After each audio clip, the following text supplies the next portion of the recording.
Hello, good morning.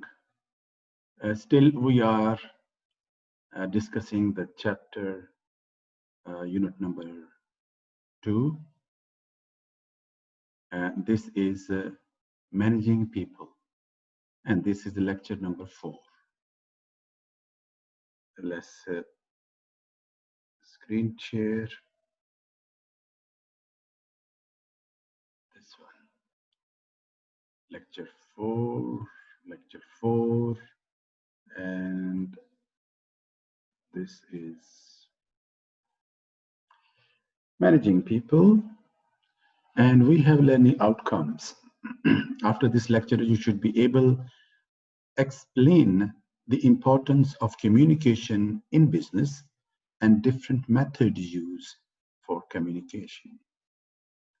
Identify the means of employees' performance evaluation, how to evaluate the performance of employees, which one is doing well, which one is not doing well, so evaluation. Next one is to suggest the method to improve the workforce performance, how we can increase the performance of the workforce of employees. So this is all about performance management and communication. There will be two units will be discussed in this lecture, lecture 4.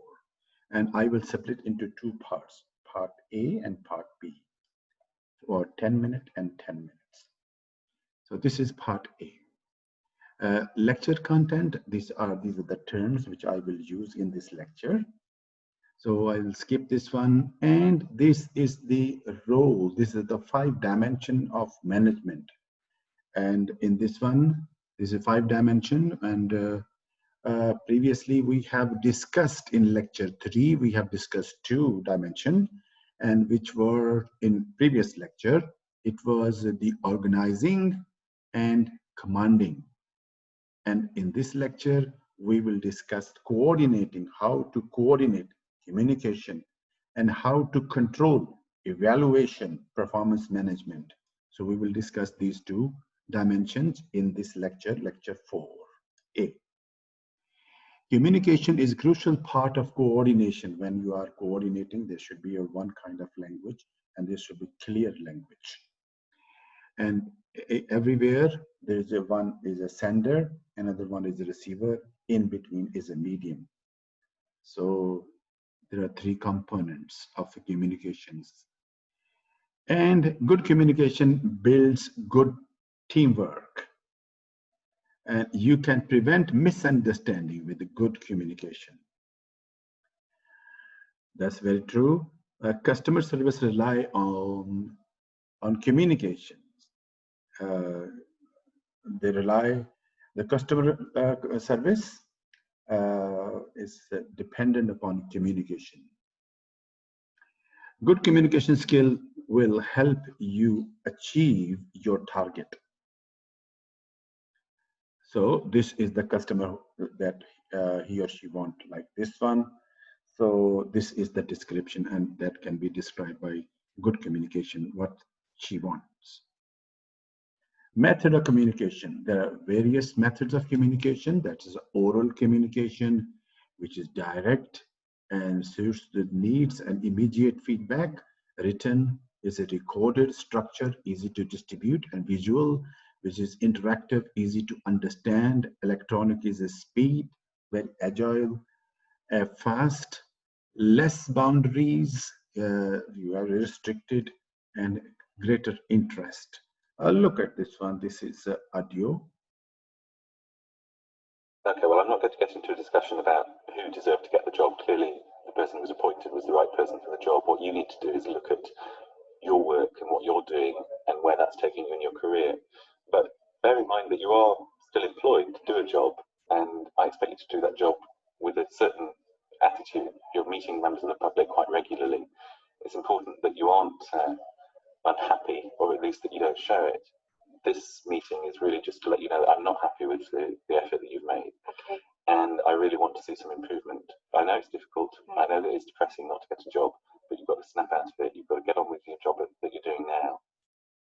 So this is oral discussion. And okay, well, I'm not going to get into a discussion about who deserved to get the job. Clearly, the person was appointed. And this is in writing.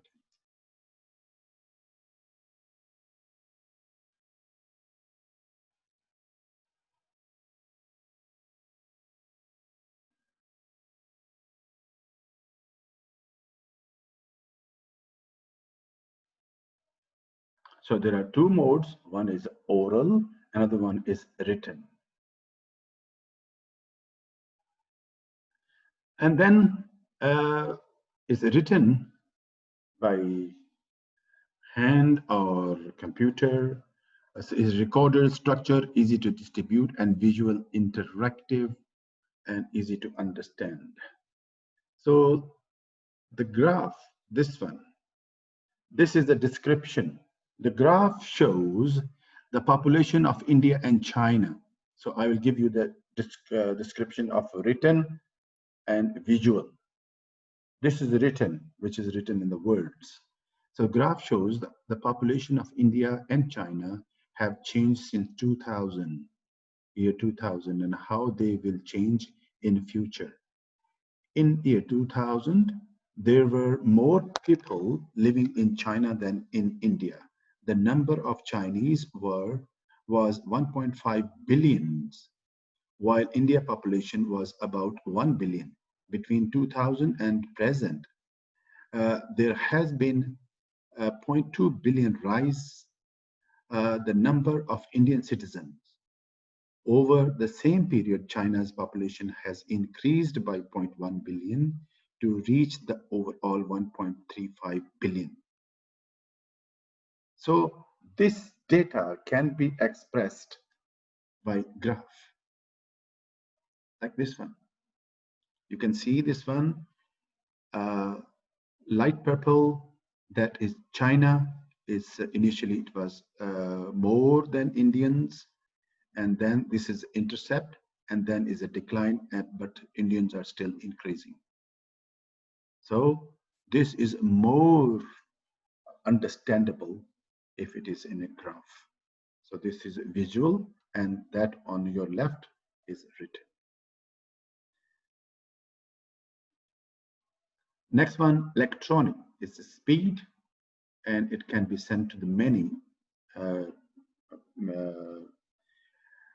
maybe made many copies, and it is cheaper. So this is a communication. There are two types of communications. One is a simple, which is the red one. Thanks for the snake you sent. I'm sorry to say that the two were dead. Send more soon, please. Talk to you later. Is it a good professional? No. This is professional.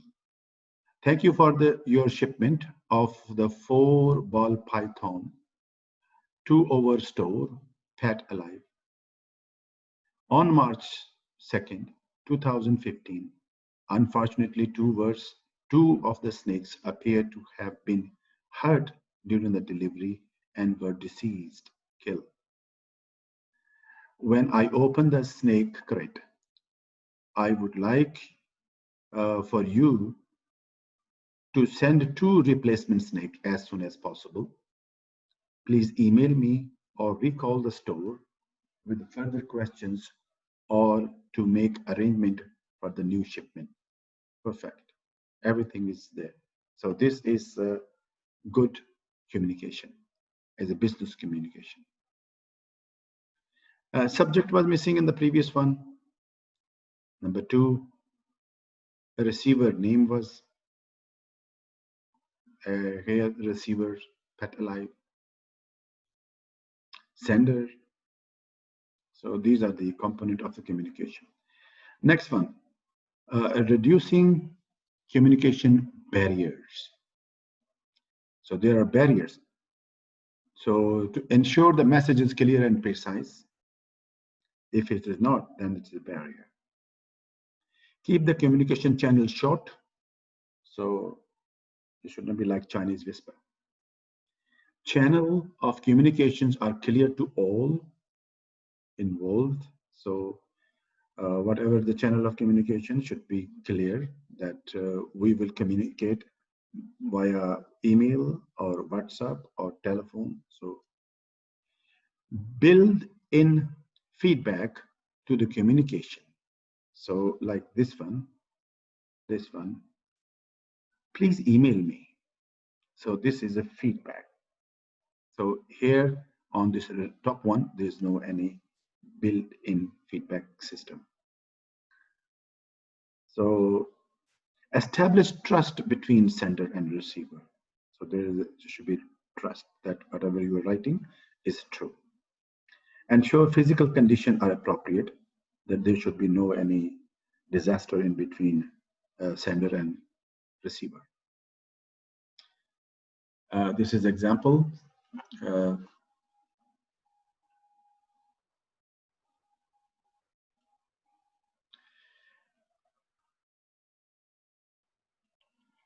Shanjaz is a successful business leader. He started his own business, STC, importing tea and coffee 5 years ago. He now employs 45 people, 30 in his country, and 15 in the country that produce tea and coffee. And he is very busy. He holds a few meetings with his workers. He emails his manager daily and expects them to pass on his instruction to the workers they are responsible for. In a recent week, some supplies of tea and coffee have not been to expected quality and taste. The Sanjas demand, and he is very angry. He wants to tell his manager and workers how they must improve.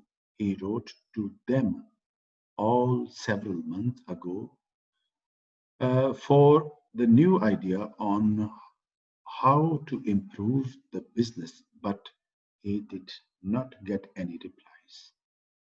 So the question is, what are the barriers? Identify 4 possible causes of communication barrier in STC. Explain to Shanjaz how he would overcome the 4 communication barriers that you have identified.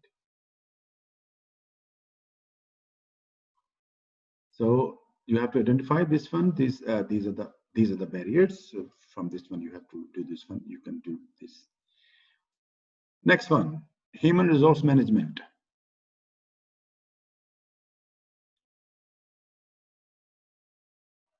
This is the goal of HRM is to recruit, train, and utilize the employee potential effectively to achieve the company objectives, plan the workforce need, recruit and develop staff, measure and monitor the staff performance, administer the appropriate communication between management and subordinates. So this is HRM, Human Resource Management. So we will stop here. So we will soon see again.